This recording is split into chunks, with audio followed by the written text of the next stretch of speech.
তাকেই এই দায়িত্ব দেওয়া হোক। হ্যাঁ, সর্বনাশ হয়ে যাবে। বেটা গোমুখু ও সামলাবে রাজকোষ, সব টাকা লুটপাট হয়ে যাবে। না মন্ত্রী, এটা তুমি ঠিক বলছো না। গোপাল হিসেব রাখতে জানে না এমনটা কিন্তু মোটেই নয়। গোপাল যা কিপটে আর হিসেবি সেটা গোপালের গিন্নি বেশ ভালো করেই জানে। হিসেব করে করেই তো গোপালের আর্ধেকটা জীবন কেটে গেল। হ্যাঁ, এটা আমার গিন্নিও বলে। মহারাজ, আপনি একটু ভেবে দেখুন, গোপালের পেটে বিদ্যে বুদ্ধি তো অত নেই, তাও আপনি ওকে দায়িত্ব দেবেন? তুমি অত ভেবো না বৈদ্য, তাহলে আবার তোমার পেটের রোগ হবে। ঠিক আছে, তাহলে আমি গোপালকে এই পদে অস্থায়ীভাবে বসালাম। এই নাও গোপাল, এদিকে এসো, এদিকে এসো।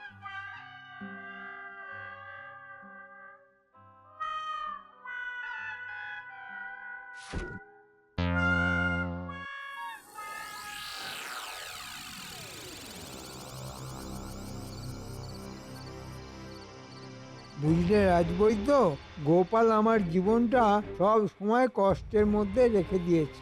মন্ত্রী হয়েছি ওই নামেই। কিন্তু শেষ পাতে দাঁও মেরে চলে যায় ওই গোপাল।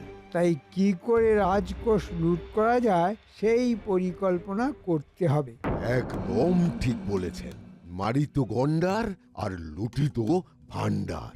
একবার যদি কায়দা করে রাজকোষ ফাঁকা করা যায়, তাহলে গোপালকে গারদে ভরা যাবে আর আমার ফায়দা হবে। তোমাকেও ভাগ দেব, চিন্তা নেই। কিন্তু আমার মতে এই কাজ একরকম অসম্ভব।